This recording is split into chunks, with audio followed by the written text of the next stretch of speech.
Good evening ji. Good evening. क्या हाल चाल? क्या किया भाई इन 6-7 दिनों में? पढ़ाई क्या की है?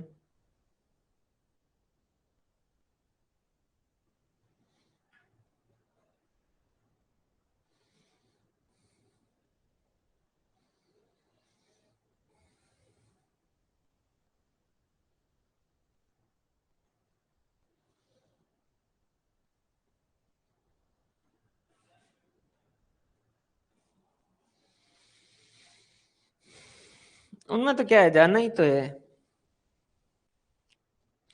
भाई कौन कौन है जिन्होंने इन 7 दिनों में रिवीजन किया है एक बार पूरा कंप्लीट? पहले ये बताओ। पहले थोड़ा अपन आगे का डिस्कशन कर लेते हैं, टेस्ट वगैरह किस तरीके से शुरू करेंगे वगैरह वगैरह। Good evening ji. Good evening.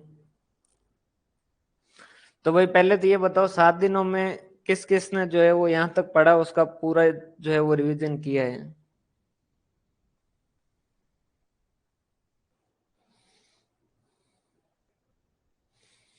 कौन सी यूनिट का किया है भाई?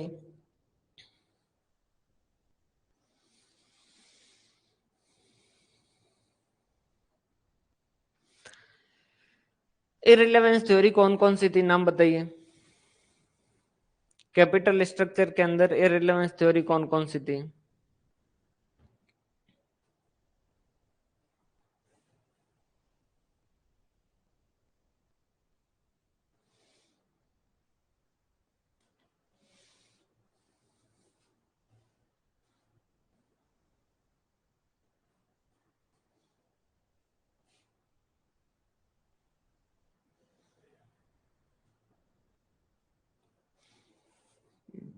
मोदी, ठीक है।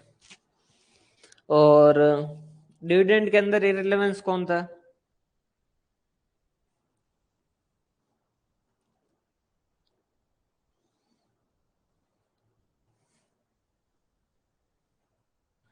एमएम। और उसके अलावा कौन कौन से हो रखे भाई? किए क्या ये एफएम पूरी रिवीजन किए क्या? एक दो क्वेश्चन और पूछते हैं फिर देखते हैं। फाइनेंशियल लिवरेज कैसे होगा कैलकुलेट?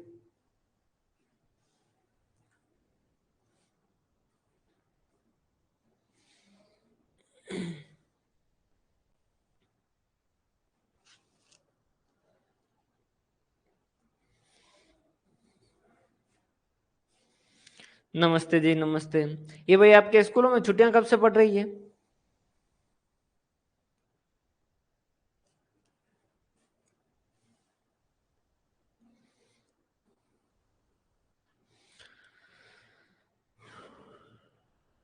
लोन टू एम्प्लॉय किस में आएगा?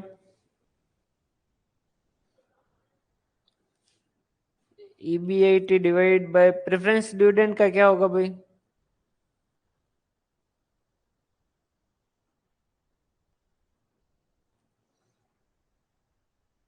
अच्छा, फर्स्ट टाइम ज्वाइन किया है।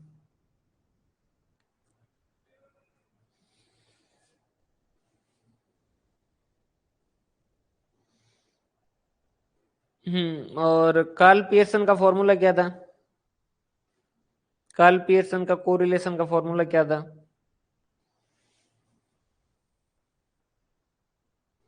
17 में से। और कार्ल पियर्सन का फॉर्मूला क्या था?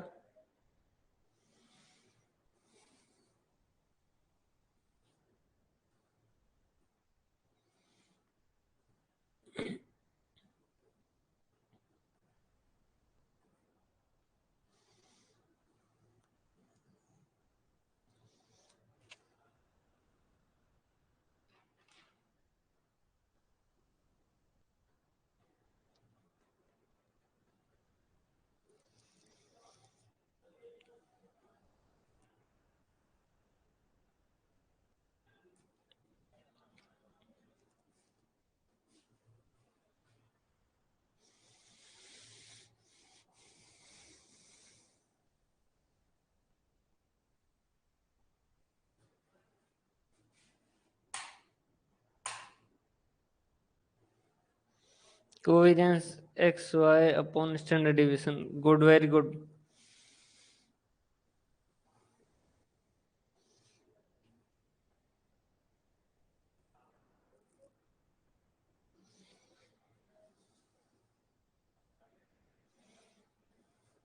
हाँ ये सही तरीका भाई, सुमन चौधरी और आप बता रहे हो ना, ये इस तरीके से याद रखा करो, covariance of x and y divided by standard division of x और स्टैंडर्ड डिवीजन ऑफ वाई। फिर covariance of x and y जो होगा वो sigma d x d y upon n होगा। तो टोटल फॉर्मूला बनेगा sigma d x d y upon n into standard deviation of x और standard deviation of Y.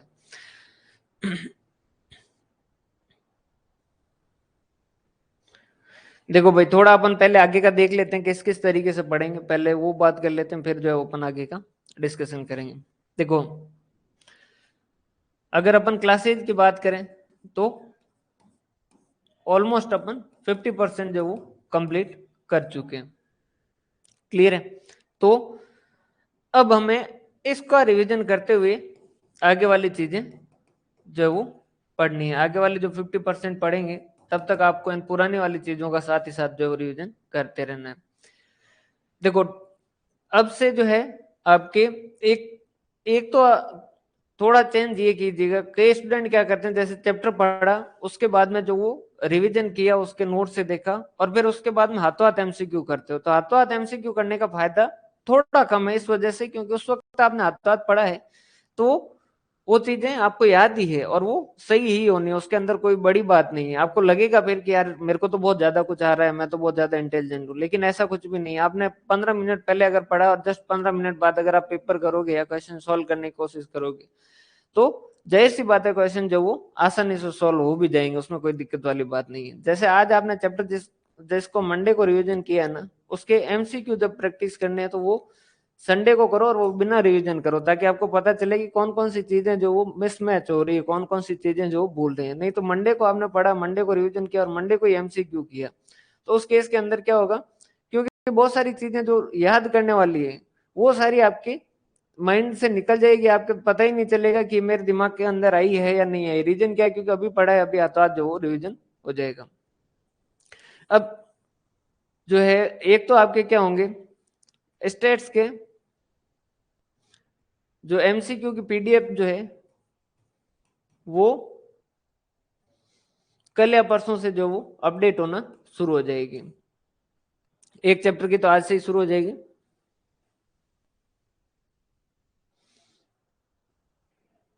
हाँ ये मेरे को भी लग रहा है विजिबल है ना। चलो अभी एक बार तो देखो इसको, वो कम होगा नहीं सर।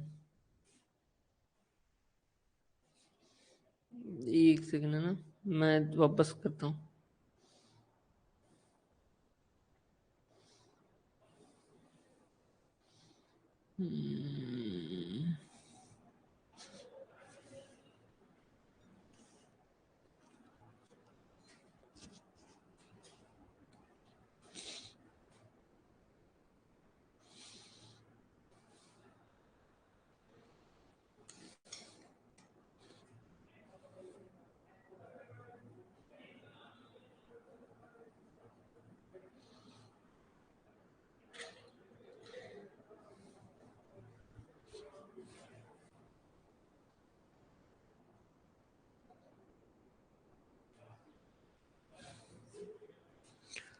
अब ठीक है क्या? तो ये इस तरीके से कैसे दिख रही है भाई?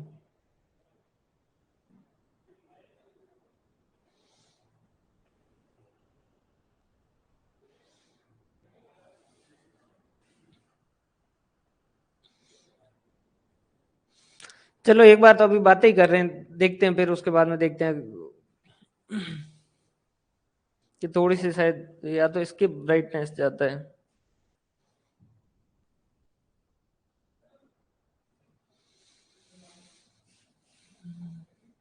हम्म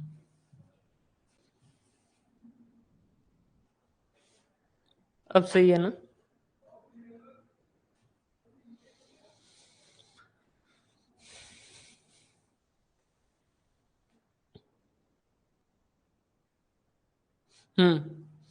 तो देखो भाई तो अभी जो है वो स्टेट्स के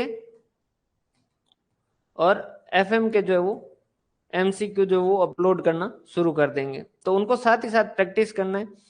और ओवरऑल जो टोटल टारगेट है अपन जिस हिसाब से जो ये मेन स्ट्रेटेजी लेके चल रहे हैं कि भाई क्या होगा किस तरीके से होगा, तो मेन अपन ये मान के चल रहे हैं भाई सितंबर के अंदर जो वो एग्जाम होगा। क्लियर हो सकता है उससे आगे जाए, लेकिन सितंबर अपन मान के चल रहे हैं। हो सकता है अक्टूबर में हो, नवंबर में हो, लेकिन अपने को तैयारी ये मान के चलना है कि सितंबर के अंदर एग्जाम होगा। तो अपने पास टाइम बचता है मई आधा, जून, जुलाई, अगस्त और सितंबर। सितंबर में भी होगा तो लास्ट में ही होगा। मई और जून तो जो है वो ऑलमोस्ट, जो जून भी काफी जो चला जाएगा, जिसमें अपनी क्लासेज चलेगी। ठीक है, इन क्लासेज के साथ अब जो है वो आपको एमसीक्यू प्रैक्टिस जो है वो करते रहना है। क्लियर, एमसीक्यू जो वो अपलोड होने शुरू हो जाएंगे तो उनको आपको क्या करते रहना है, प्रैक्टिस कंटिन्यू करते जाना है। और उसके अलावा जो आपके नोट्स हैं उनसे आपको रिवीजन जो है वो कंटिन्यू करना है। आपसे रिवीजन जो है वो आप करते रहिए। देखो नोट्स इनको जितना ज्यादा बार पढ़ोगे ना उतना आपको ज्यादा फायदा होगा। आपको लगेगा कि अब जो वो मेरे को चीजें याद हो गई, अब इस चीज को मैं बार बार क्यों देखूं, किस तरीके से देखूं, लेकिन जितना ज्यादा देखोगे उतनी आपको उन चीजों की गहराई जो ज्यादा आएगी। गहराई किस वजह से आएगी, जैसे आपने स्टैंडर्ड डेविएशन का फॉर्मूला जो वो आपको फिर आगे और कहीं पे भी उसका कोरिलेशन के अंदर लिंक बैठेगा कि हाँ ये इस तरीके से फॉर्मूला बन रहा है, इस तरीके से फॉर्मूला बन रहा है। तो वो नंबर ऑफ रिविजन जितने ज्यादा होंगे उतना आपका ये सही होगा। इसके बाद में जुलाई, अगस्त और सितंबर, इन 3 महीनों में फिर अपन जो वो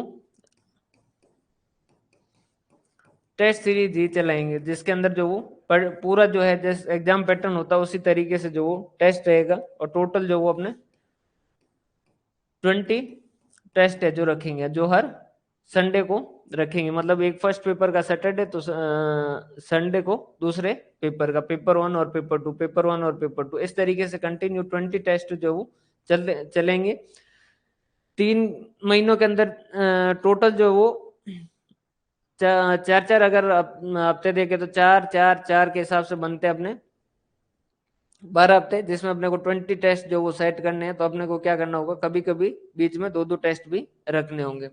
इसके साथ अपन उसके बाद में क्या करेंगे, रिवीजन की क्लासेज रखेंगे। और रिवीजन की क्लासेज किस तरीके से रखेंगे, वो जो क्लासेज होगी वो जो आईपैड के ऊपर ली जाती है क्लास, जिसके अंदर चेहरा वगैरह नहीं दिखाते हैं, सिर्फ जो वो नोट्स और उससे फटाफट फटाफट रिवीजन जो वो चलाएंगे। क्लियर है, ताकि अपना क्या होगा, ये एक बार अच्छे से रिवीजन भी होता जाए और ये टेस्ट भी होते जाए। यहाँ से अब एमसीक्यू प्रैक्टिस और रिवीजन जो वो आप साथ ही साथ शुरू कर दीजिएगा। पेपर 3 जो है वो प्रैक्टिस अच्छे से करते रहिएगा। और मन के अंदर ये मत लाइएगा कि मेरी जो है वो जितनी जरूरत है उतनी तैयारी होती जा रही है, उतनी हो जाएगी। हमेशा टारगेट जो फर्स्ट रैंक ही रखिए, फर्स्ट रैंक से दूसरा जो टारगेट रखिए ही मत। अगर आपको एग्जाम क्रैक ही करना है तो उसके इसके अंदर फर्स्ट रैंक ही जो वो टारगेट रखिएगा। दूसरा, ज्यादातर स्टूडेंट क्या गलती करते हैं, वो देखते हैं कि पिछली बार कट ऑफ कितनी है। जैसे एबीएसटी की बात करें तो एबीएसटी की जैसे कट ऑफ है 151, तो वो कहते हैं कि 151 मतलब किस बार जाएगी, ज्यादा से ज्यादा 155। या कई तो ऐसे भी महानुभाव जो कहते हैं कि 151 है तो इस बार जो कट ऑफ और कम जाएगी, क्योंकि पिछली बार तो लॉकडाउन था, इस वजह से छुट्टियां मिल गई थी लोगों को, इस बार छुट्टियां नहीं मिलेगी। ऐसे ऐसे बहुत सारे कारण मिलते हैं कि भाई पहले जो है वो बहुत स्टूडेंट सेलेक्ट हो चुके हैं, अभी हाथों हाथ जो वैकेंसी है पिछली बार बहुत टाइम से ही, ऐसा कोई भी मन में वहम नहीं रखें। अगर पिछली वैकेंसी की 151 गई है तो ये इस बार की जो कट ऑफ है वो 165 मान के जो आपको चलना होगा। रीजन क्या है, 165 भी जा सकती है, उसके कुछ कारण ये है क्योंकि इस बार जैसे कुछ स्टूडेंट जिन्होंने पहली बार वैकेंसी का एग्जाम दिया है, ये वाला एग्जाम जिन्होंने फाइट किया है, और जिनके पेपर 3 के अंदर मान लीजिए 15 मार्क्स ही आए हैं, तो वो भी इस बार जो वो जाके 15 से वो अगर नॉर्मल तैयारी भी करेंगे ना तो 25 तक तो पहुंच पाएंगे आराम से। मतलब कि 10 नंबर का तो ये यहाँ भी जो उनका इंक्रीज हो रहा है, तो 10-12 नंबर का टोटल 15 नंबर का अगर इंक्रीज होता है तो उसमें अपन ये नहीं कह सकते कि बहुत ज्यादा इंक्रीज हुआ है। 165 में से इंटरव्यू में सिर्फ 10 ही माने कि भाई 10 नंबर जो वो इंटरव्यू में मिल जाएंगे। अगर माने अपन नॉर्मल माने तो उसके हिसाब से तो अपने को 155 का जो है वो टारगेट करना है। क्लियर है, एमसीक्यू करते वक्त कुछ चीजें, एक एमसीक्यू से याद आया भाई, एक जो इक्वेशन बेस्ड क्वेश्चन है ना जो आप पूछ रहे हैं, उनका एक इक्वेशन बेस्ड क्वेश्चन की मैं एक क्लास लूंगा जिसके अंदर जो वो सारे इक्वेशन बेस्ड क्वेश्चन जो है कोरिलेशन रिग्रेशन के और उसके मेजर्स ऑफ सेंट्रल टेंडेंसी के कोरिलेशन के और इनके जो सारे हैं वो एक साथ ही उसमें कवर कर लेंगे। तो ये जो 155 है ये टारगेट लेके चले। ईएफएम भी जो आपकी पुरानी वैकेंसी है उससे 15 मार्क्स जो वो ज्यादा मान के चले और उसमें से इंटरव्यू के जो सिर्फ 10 ही करे। या यूं मान लीजिए कि पिछली जो वैकेंसी है, पिछली जो वैकेंसी की ओवरऑल कट ऑफ है, जैसे इसकी 151 है, तो आपको यूं मान के चलना है कि इस 151 तक अपने को क्या करना है, रिटर्न के अंदर पहुंचना है। अगर रिटर्न के अंदर 151 तक पहुंच गए ना तो भी आप सेफ स्थिति में पहुंच जाओगे, कोई दिक्कत वाली बात नहीं रहेगी। ये इतना आपको लेके चलना और इसी तरीके से करना है। अब एमसीक्यू करते वक्त भी कुछ चीजें ध्यान रखनी है। एमसीक्यू में दो तरीके होते हैं। एक तो क्या करना होता है कि हम जो नॉर्मली करते हैं कि राइट को सेलेक्ट करते हैं कि ये वाला भाई राइट है और ये आंसर इसका बनता है, अपन ये यहां तक की बात करते हैं, यहां तक की बात नहीं करते। अब करनी है अपने को एमसीक्यू जो है, जो भी एमसीक्यू करो उस एमसीक्यू के चारों ऑप्शन जो है वो देखो और जो राइट है वो उसका तो देखना ही है, उसके अलावा जो रॉन्ग है ना वो रॉन्ग क्यों है वो भी पता करो। समझ आ रही बात? जैसे कि उन्होंने कहा कि इसमें से कौन सा कैपिटल बजटिंग की टेक्निक जो है वो डिस्काउंटेड कैश फ्लो का इस्तेमाल करती है, जिसमें लिखा है जैसे पे बैक लिखा है, मान लीजिए अकाउंटिंग रेट ऑफ रिटर्न लिखा है और एनपीवी लिखा है और कौन सा है, नन ऑफ द अबव लिखा है मान लीजिए। तो सिर्फ इतना नहीं देखेंगे भाई एनपीवी जो है वो ये है, ये साथ ही साथ ये भी देखेंगे भाई जिसमें जैसे इसमें तो आपको पता है कि भाई एआरआर और ये है, जैसे कई क्वेश्चन के अंदर आंसर के हिसाब से आपको ये भी लगता है जैसे दो चीजें होती है, फिर कि इसमें से पूरा अगर चारों ऑप्शन देखोगे तो आपको ये पता चलेगा बाकी वाले जो गलत है तो गलत क्यों है। तो वो एक पूरा प्रॉपर तरीका होता है एमसीक्यू को डील करने का, भाई हाँ ये इस तरीके से, क्योंकि अपने जो एग्जाम में क्वेश्चन आएंगे ना, एग्जाम में क्वेश्चन सेलेक्ट अगर आपने जितना पढ़ा है ना उतना अगर आपने एग्जाम में प्रेजेंट कर दिया ना, मतलब उतना जो है वो सही कर दिया ना, तो आप एग्जाम बिल्कुल आसानी से क्रैक कर पाओगे। गलती होती है कि अपन क्या करते हैं, जो अपन जानते हैं वो गलत करते हैं। कुछ चीजें जो चीजें अपन पहले जानते हैं, जैसे कि एग्जाम के अंदर अपन ने जैसे ही गोला किया उसके बाद में याद आया, या फिर जो है वो एग्जाम से जस्ट बाहर निकले और किसी फ्रेंड ने कहा अरे यार इसके अंदर तो ये होता कि इसमें तो ये नोट पूछा है, तो फिर अपन फिर कहते हैं अरे यार ये तो यार इसके हिसाब से तो आंसर ये बनता था।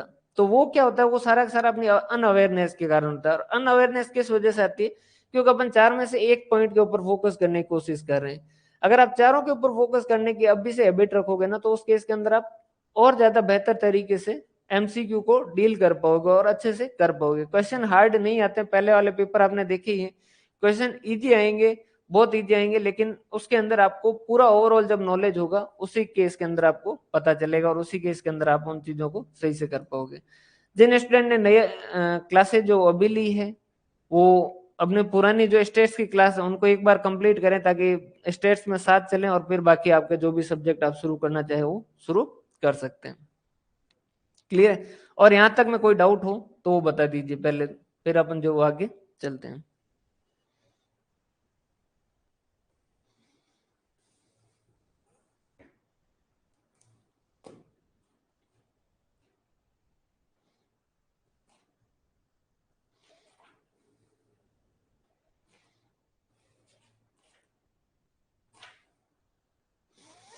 क्लियर है? पहले थोड़े अपन जो है वो मैं क्वेश्चन पूछता हूँ, आप वो बताइए कि किस किस ने दिए, फिर अपन आगे देखेंगे।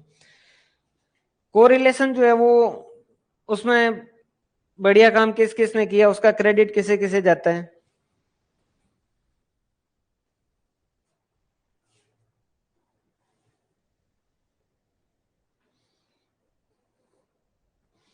ईएफएम के संदीप सर के, मैं आज बात करता हूँ देखता हूँ ना, मेरे को पता नहीं एक्चुअली, मैं बात करके ही बता पाऊंगा।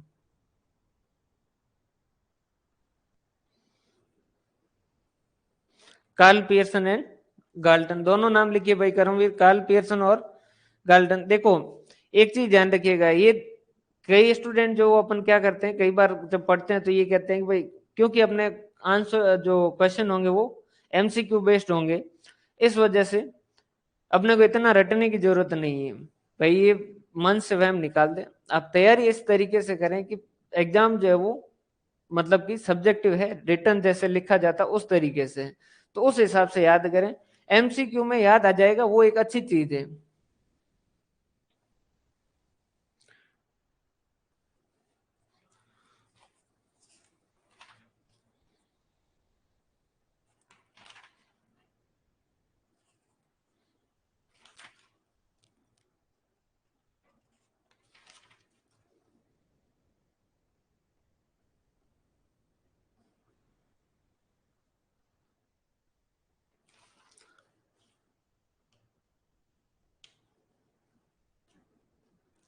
लाइन ऑफ बेस्ट फिट किसे कहते हैं?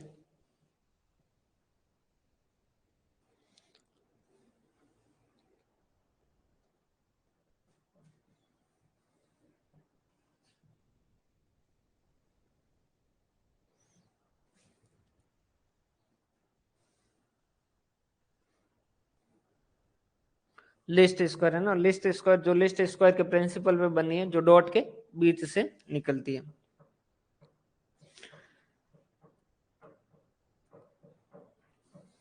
सिंपल ग्राफिक मेथड और स्कैटर डायग्राम के अंदर क्या फर्क रहता है, या सिंपल ग्राफिक मेथड के अंदर अब कौन सा एग्जांपल से याद देना है, दिलाना है कि भाई ये जो है वो इसका है?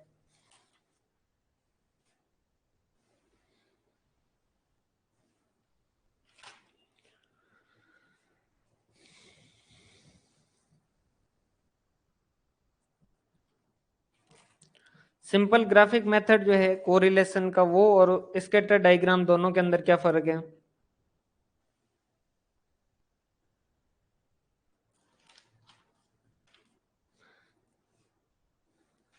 बिल्कुल। और सिंपल ग्राफिक मेथड के अंदर जो है वो अपन ने एग्जाम्पल कौन सा याद रखा था, क्रिकेट मैच वाला है ना, कि वो इस तरीके की लाइनें चलती है, ये एक टीम की पहली टीम की है और ये दूसरी टीम की, ये इस तरीके से लाइन चलती है और ये दूसरी वाली टीम की लाइन चलती है।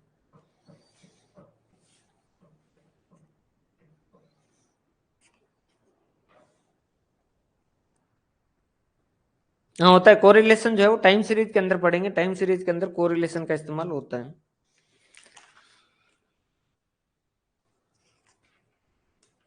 कोरिलेशन का सबसे बेस्ट मेथड कौन सा है?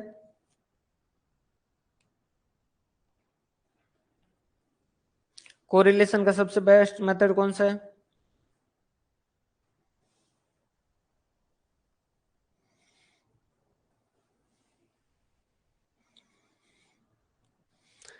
भाई ये तैयारी जो है वो सही से कीजिएगा, ये जो आपकी टेस्ट सीरीज रहेगी ना, ये जो ये लास्ट के अंदर ये जो टेस्ट सीरीज रहेगी, ये जो 20 टेस्ट सीरीज है, हर टेस्ट सीरीज का जो टॉपर होगा उस टॉपर को 500 रुपए जो वो इनाम के रखे जाएंगे। तो अगर कोई अच्छे से तैयारी करेगा और 20 के 20 टेस्ट पूरे कर लेगा तो वो पूरी फीस भी वापस ले सकता है।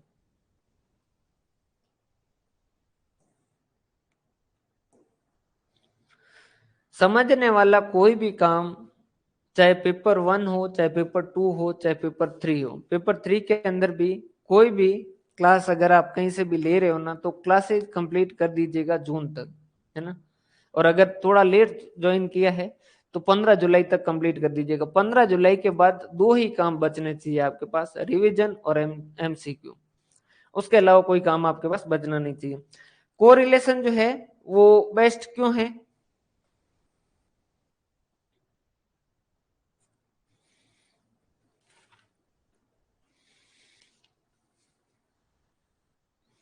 कोरिलेशन, सॉरी, कार्ल पियर्सन का फॉर्मूला बेस्ट क्यों है, सॉरी, कार्ल पियर्सन का फॉर्मूला बेस्ट क्यों है?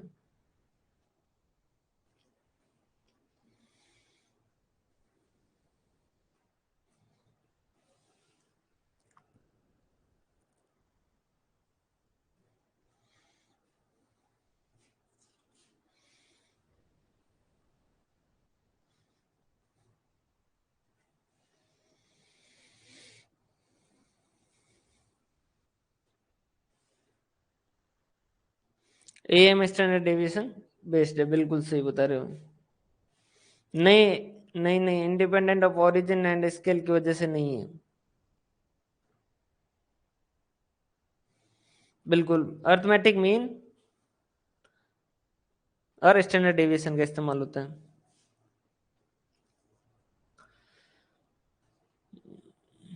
शॉर्टकट मेथड कब इस्तेमाल करना चाहिए? कार्ल पियर्सन का जो कैलकुलेशन का तरीका स्टैंडर्ड डेविएशन का, सॉरी कोरिलेशन का, उसमें शॉर्टकट मेथड कब इस्तेमाल करना चाहिए?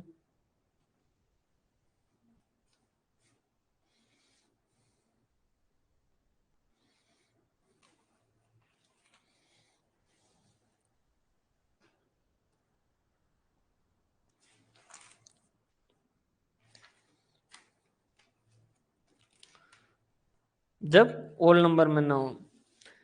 कार्ल पियर्सन के एजम्पशन जो है तीन, वो फटाफट लिखिए।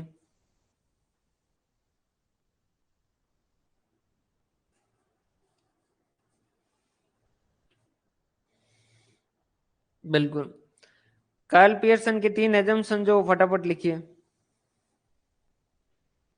Casual relationship, linear and normality.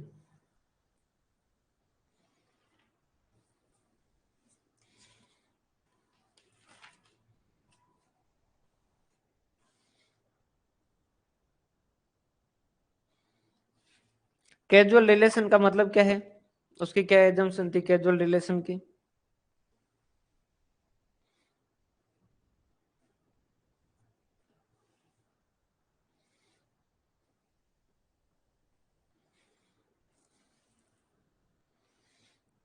Cause and effect relationship माना था। बी एक्स वाई और बी वाई एक्स दोनों अगर पॉजिटिव है तो आर क्या होगा?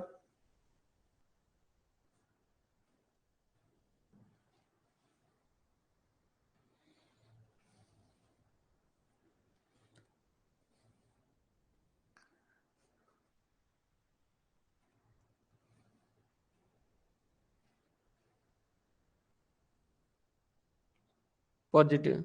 क्या ये कहना कि कार्ल पियर्सन का coefficient of correlation extreme value से अफेक्ट नहीं होता है, ये सही है या गलत है? क्या ये स्टेटमेंट सही है या गलत है?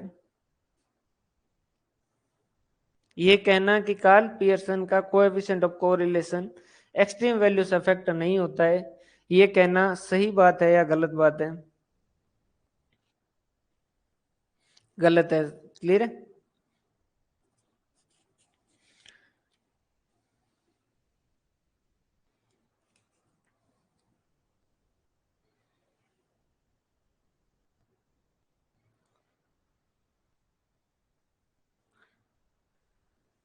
Coefficient of correlation dimension less है, इसका मतलब क्या है? कोएफिशिएंट ऑफ कोरिलेशन एक डायमेंशन लेस नंबर है, इसका मतलब क्या है?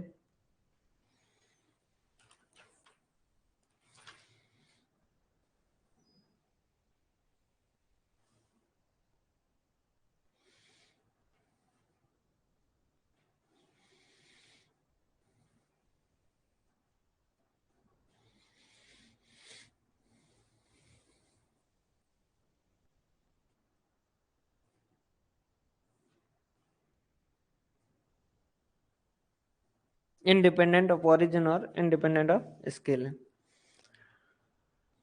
कार्ल पियर्सन की रिलायबिलिटी चेक करने के लिए क्या किया जाता है?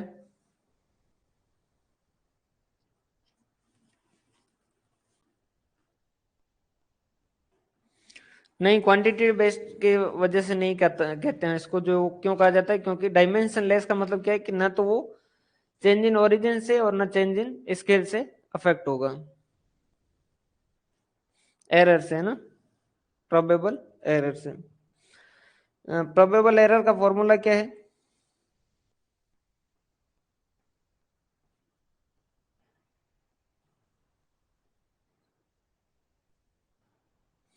बिल्कुल दोनों है, प्रोबेबल एरर और स्टैंडर्ड एरर।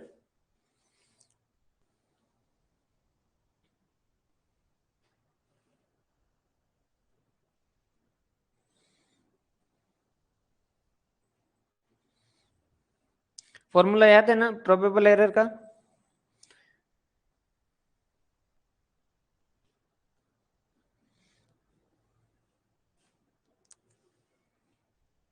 बिल्कुल भाई। आर अगर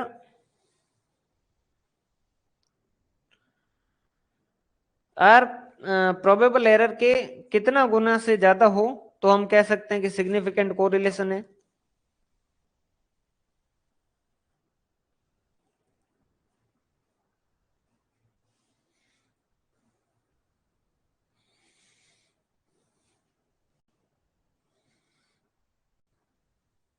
बिल्कुल। और प्रोबेबल और स्टैंडर्ड एरर में से किसकी वैल्यू हमेशा ज्यादा होगी?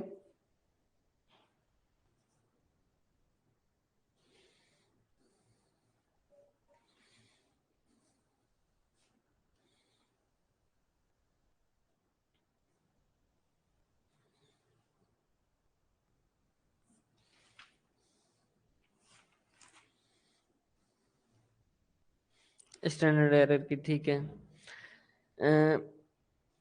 ये रैंक जो डिफरेंस मेथड है जो चार्ल्स एडवर्ड स्पेरमैन ने दिया था, वो कब दिया था?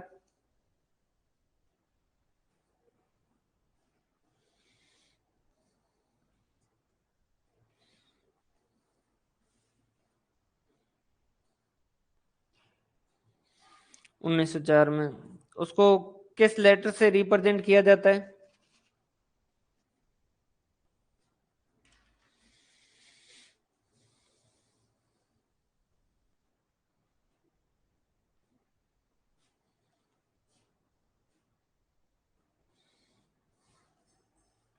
ओके, PRO जिसे कहते हैं ना। रैंक डिफरेंस मेथड सबसे ज्यादा यूजफुल कहाँ है? जब डाटा कैसे हो?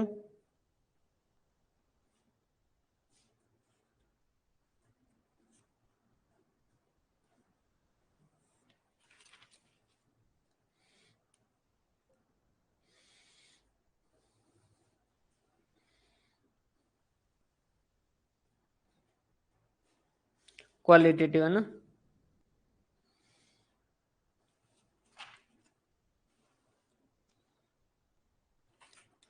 जो सिर्फ साइन कंसीडर करता है उस फॉर्मूले का नाम, उस मेथड का नाम क्या है?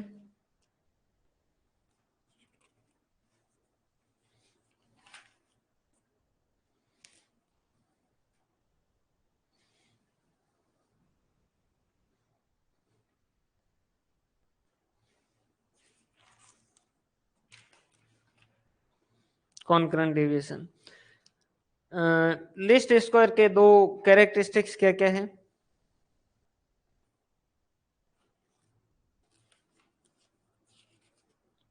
लिस्ट स्क्वायर के दो कैरेक्टरिस्टिक्स क्या क्या है?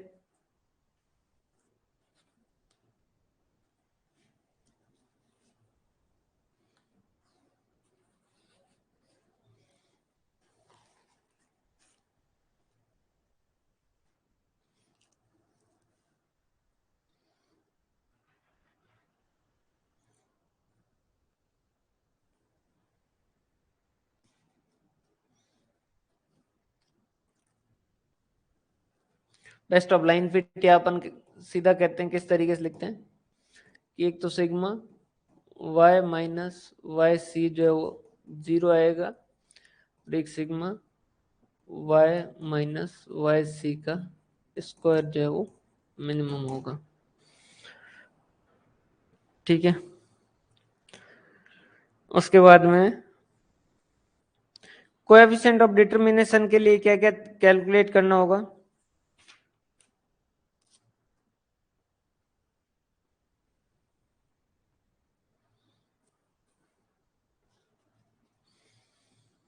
कोएफिशिएंट ऑफ डिटरमिनेशन के लिए हमें क्या क्या चाहिएगा?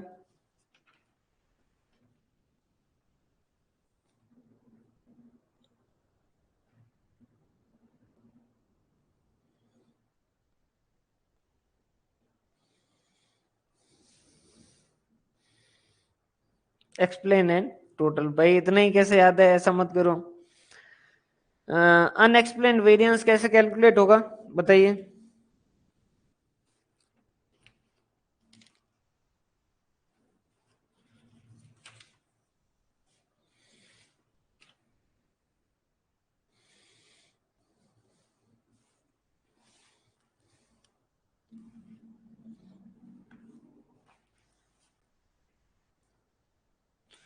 मार खानी है, टोटल माइनस वो नहीं,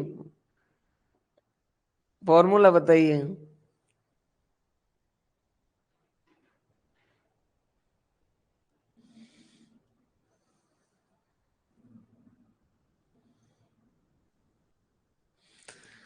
रात को जाग के पढ़ो, चाहे कैसे भी पढ़ो, पढ़ना है। चाहे पूरे दिन आपके बीएड के एग्जाम चले, चाहे वो एग्जाम वाले वहीं सुलाए। Y sigma Y minus Y C का square upon N. Coefficient of non determination को किससे रिप्रेजेंट करते हैं? कोई नहीं, वापस याद आ जाएगा ना, याद आ जाएगा। एक बार रिवीजन होगा तो पुराना सारा कुछ एक बार कवर हो जाएगा इतने तक का, ताकि फिर आगे की जो फ्रेश शुरू करेंगे अपन स्टडी। के नहीं होगा, के स्क्वायर होगा ना। के जो है वो कोएफिशिएंट ऑफ एलिनेशन का है।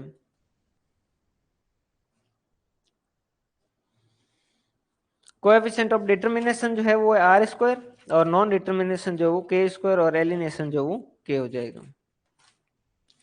रिग्रेशन में सबसे बढ़िया काम किसने किया?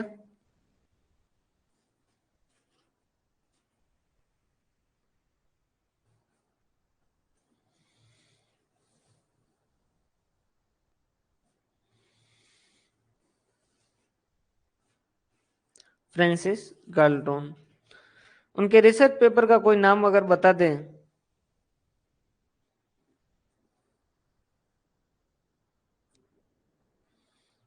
अगर ऐसा कोई है जो उनके रिसर्च पेपर का नाम बता सकता है जिसमें उनका आर्टिकल छपा था और इस रिग्रेशन के बारे में।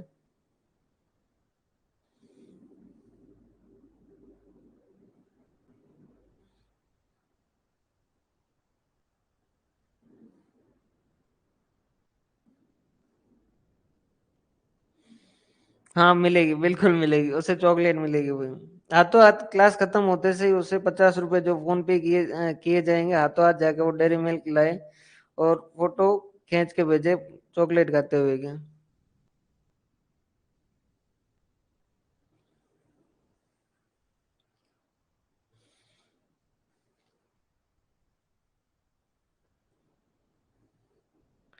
ठीक है भाई, दोनों के बनती है ना। रिग्रेसर जो है वो किसे कहा जाता है, डिपेंडेंट वेरिएबल को या इंडिपेंडेंट वेरिएबल को?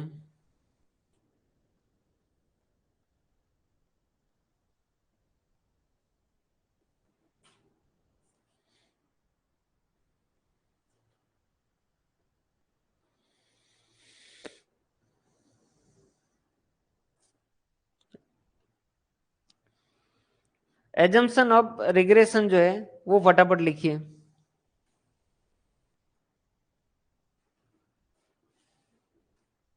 एजम्पशन ऑफ रिग्रेशन जो है वो फटाफट लिखिए।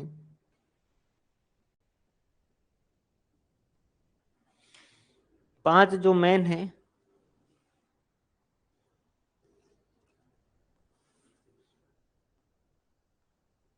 लीनियर, नो ऑटो कोरिलेशन, ठीक है।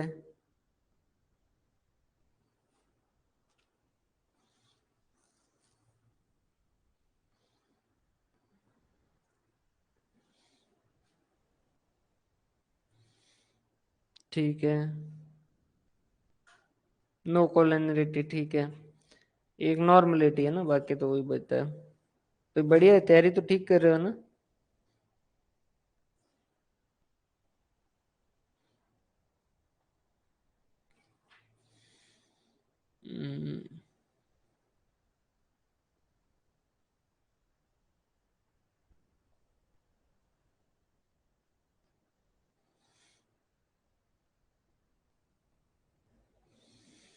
बी एक्स वाई का फॉर्मूला लिखिए भाई।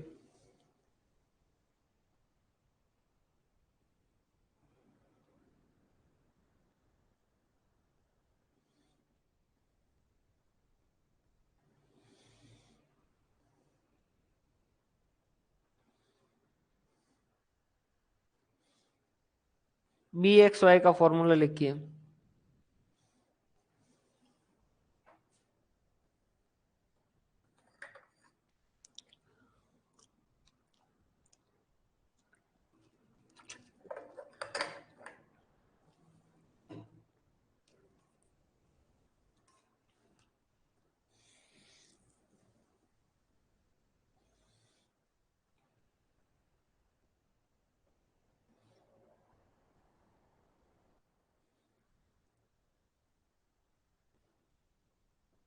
बिल्कुल भाई।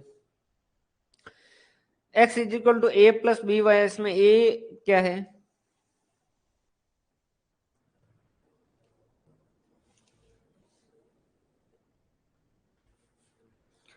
x is equal to a plus b y जो है उसमें a क्या है?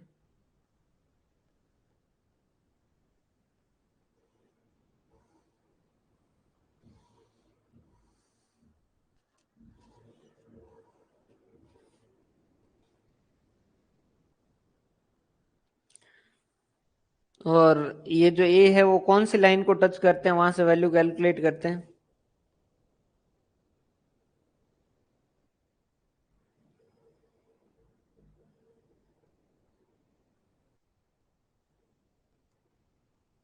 ये जो है कांस्टेंट है वो y वाली लाइन का ना। b को और किस नाम से जाना जाता है?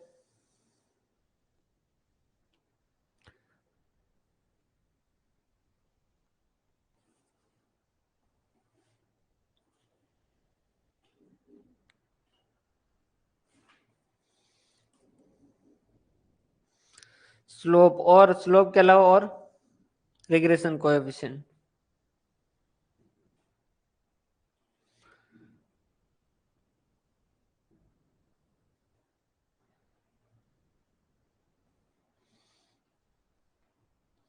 बी एक्स वाई और बी वाई एक्स दोनों के साइन हमेशा सेम होंगे, क्या ये कथन सत्य है या असत्य है? क्या ये बात सही है या गलत है? B x y and b y x दोनों के साइन हमेशा सेम होंगे, क्या ये बात सही है?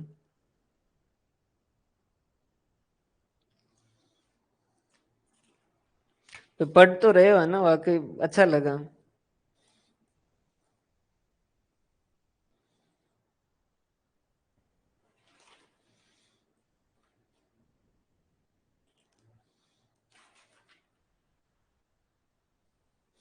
रेशियो वेरिएशन कैलकुलेट करने के कौन कौन से मेथड है?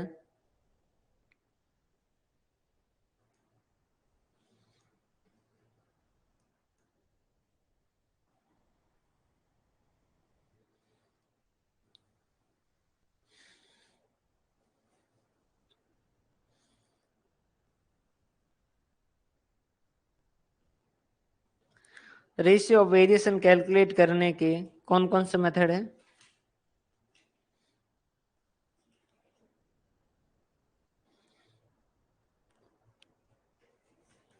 हाँ, मेरे को खुद को लग रहा है जो थोड़ी ज्यादा हो गई है।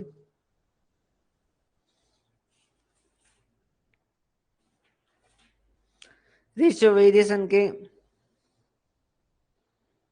लॉन्ग मेथड नहीं है, एल्जेब्रिक।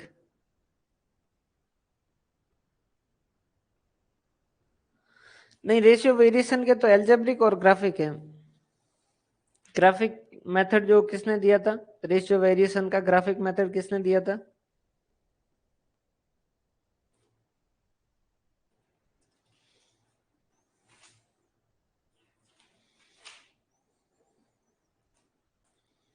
गाल्टन ने।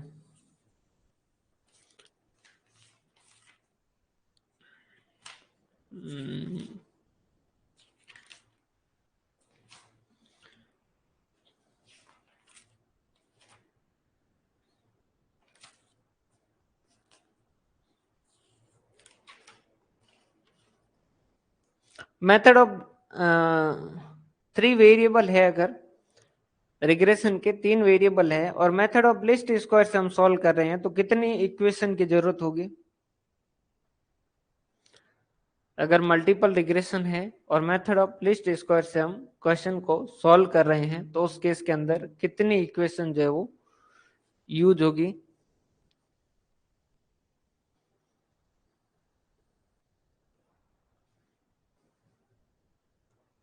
तीन।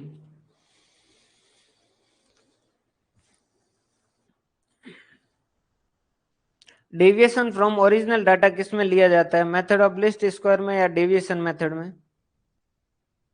मेथड ऑफ लिस्ट स्क्वायर में या डेविएशन मेथड में? डेविएशन फ्रॉम ओरिजिनल डाटा किससे लिया जाता है?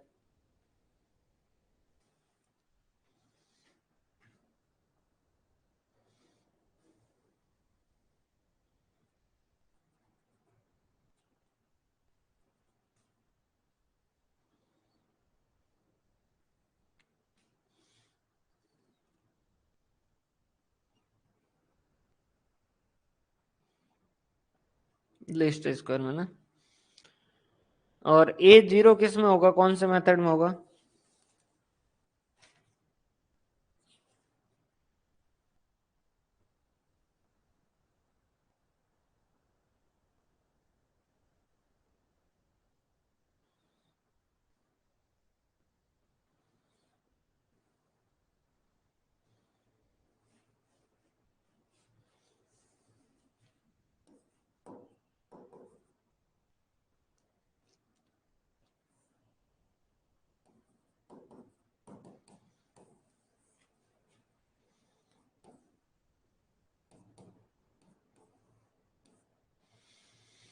यहाँ पर क्या आएगा, दोनों जगह बताइए।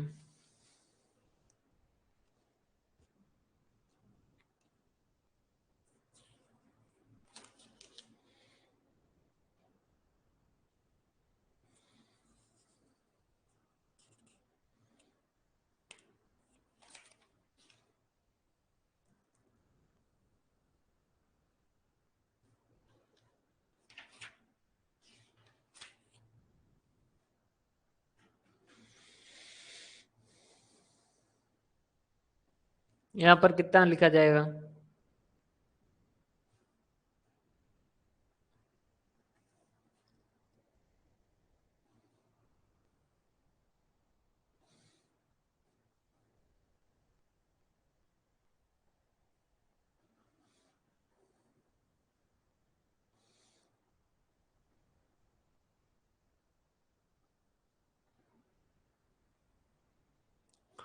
देखो थोड़ा सा ध्यान ध्यान दीजिएगा ना, कुछ भी नहीं है, 1.1 2.3 है ना, तो मतलब 0.3 का मतलब क्या, ये तीसरे को तो कांस्टेंट रखा है, तो पॉइंट तो 3 होगा और 0.3 होगा। ये हो गया एक्स वाई, तो r x y is equal to क्या हो जाएगा, वाई एक्स और एक्स वाई का गुणा होगा तो 1 2 और 2 1 होगा। जैसे यहीं पर लिखा होता 2 3.1, तो उस केस के अंदर इसका मतलब क्या है, ये बी 0.1 जो है वो क्या है, कांस्टेंट है, उसको तो बाहर डाल दो। ये हो गया 2 3 और ये हो गया 3 2।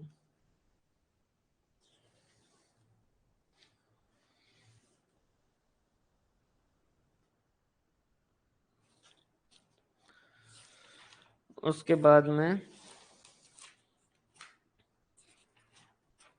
अब बचा है बस इंडेक्स नंबर, है ना। इंडेक्स नंबर की खोज जो है वो सबसे पहले किसने की थी?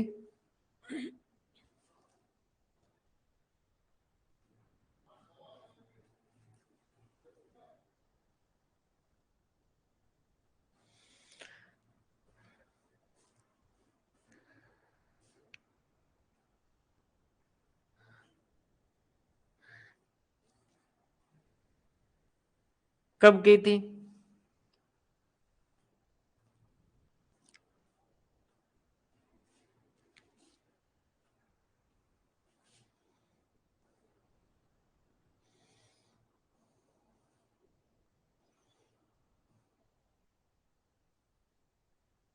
1964 में।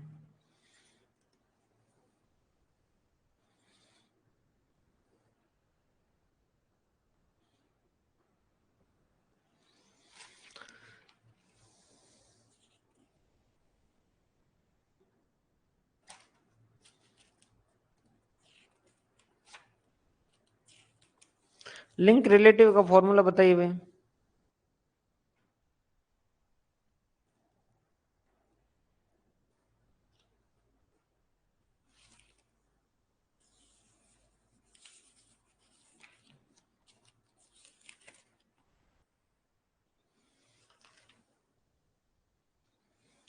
सत्रह सौ और 1902 कैसे बता रहे हैं भाई, इंडेक्स नंबर की कब खोज की थी? या तो ऐसा तो नहीं मैं नोट्स में गलत लिख दिया हो जिस वजह से हो।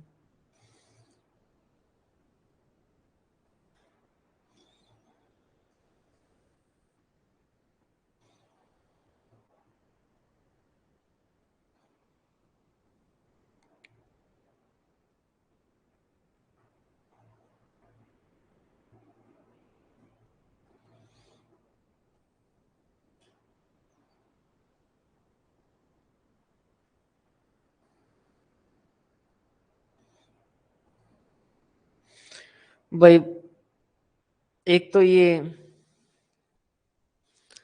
इंडेक्स नंबर के अंदर, प्रोबेबिलिटी के अंदर, ये measures of central tendency, correlation के अंदर, कोरिलेशन तो नहीं, measures of central tendency, dispersion, index number और प्रोबेबिलिटी के नोट्स जो इसके जस्ट टाइम सीरीज के बाद अपडेट करेंगे। इनमें अगर कोई एरर दिखे नोट्स में तो बताना है ना, क्योंकि वो प्रिंटिंग पे जाएगी फर्स्ट ग्रेड वालों के लिए।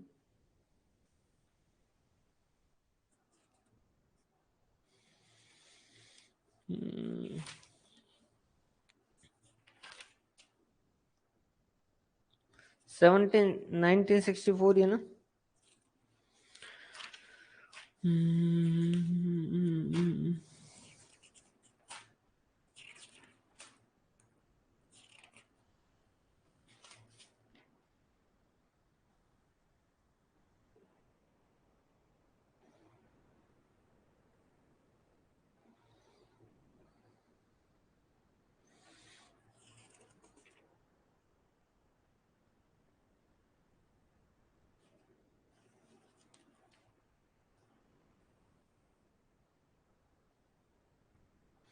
चलो इसको एक बार जो वो चेक कर लेंगे।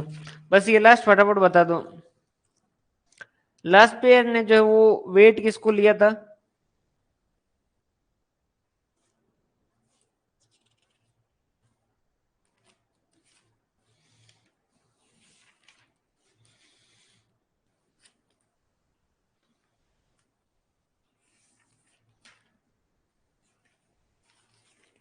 Q0 का है ना। और मार्शल और एडवर्ड ने, मार्शल एडवर्ड ने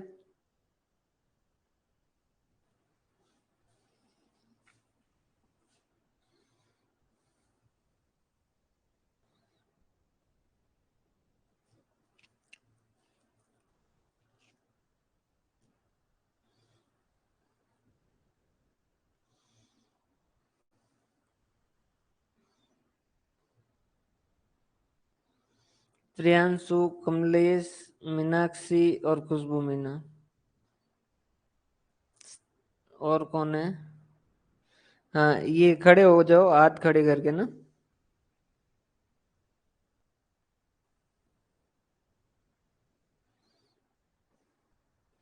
आप भी पीछे नहीं रहे।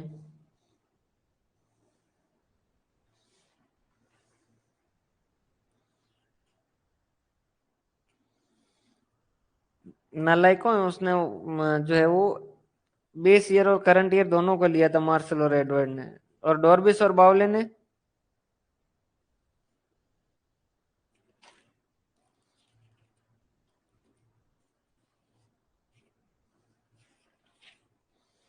डॉर्बिस और बावले बताओ फटाफट भाई।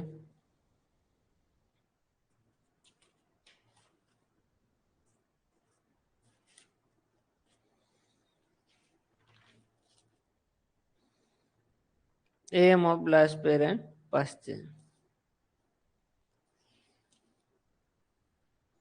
अर्थमेटिक मीन, ठीक है। अब एक दो लास्ट पूछ लेता हूँ उसके बाद जो हूँ, केली ने किसका इस्तेमाल किया था?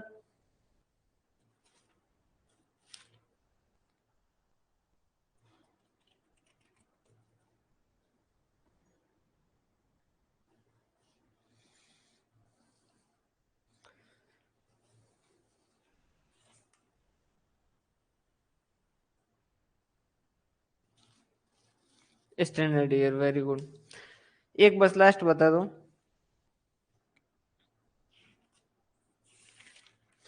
एक ये बता दो सर्कुलर टेस्ट जो वो किसने पास किया था?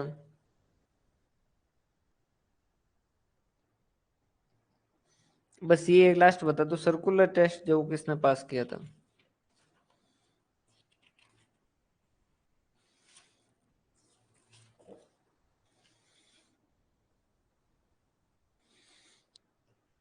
सर्कुलर टेस्ट किस किस ने पास किया, हाँ ये बता दो आपके कैंसर।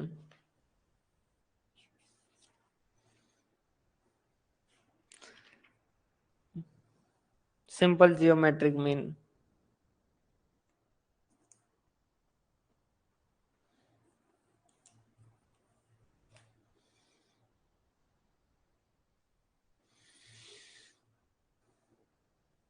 सर्कुलर टेस्ट किसने पास किया था भाई ये? क्यों मार खाने की लकड़ कर रहे हो रे? किसने किया था? एक तो सिंपल जियोमेट्रिक ने किया था और एक वेटेड एग्रीगेटिव ने किया था, फिशर और ये सारे फेल हो गए थे।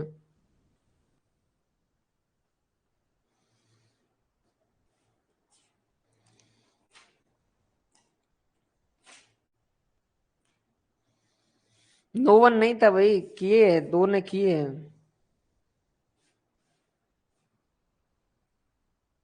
अच्छा, केली ने भी किया था क्या?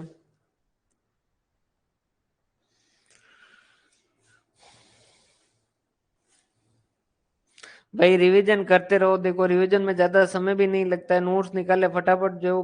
क्या तो टाइम लगता है यार, कुछ भी तो नहीं है, फटाफट फटाफट करो। क्या कौन सा करना है? किसी का भी ले लो, कोई भी चैप्टर कौन सा लेना है? ये तो मेजर स्टेट्स वाले हैं।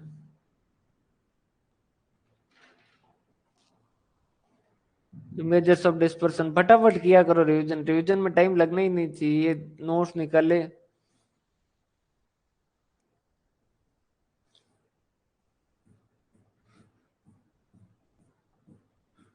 और इनको डेली रिवीजन करते रहो, ऐसा इनको बोलो मत। इसमें क्या है, जैसे किसको भी करना, अब इसमें अंडरलाइन करते जाओ फटाफट फटाफट, क्या है इसमें? ये जैसे लाइन लिखी हुई, each of the value of a variable है, जैसे sometime consider to be same as average और ट्रेथ वगैरह, ये सारी बातें जो वो ठीक है लिखने के लिए। अच्छा, ये मेजर्स ऑफ डिस्पर्सन कर दिया ना, वो तो ईएफएम है ही नहीं।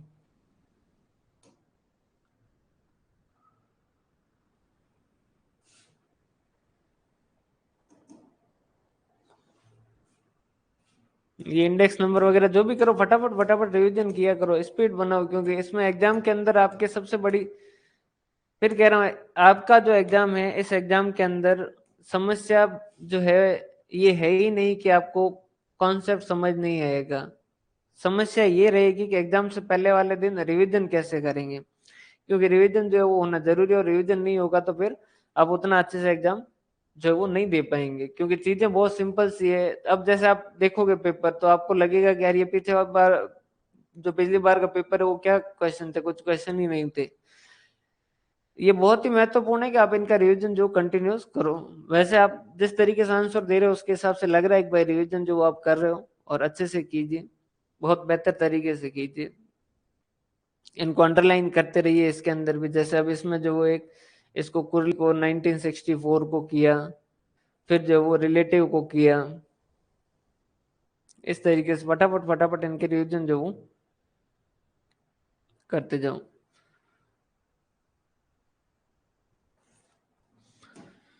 क्लियर है भाई?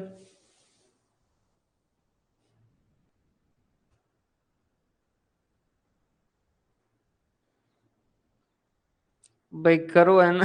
रिवीजन करते रहो। शुरू करें भाई?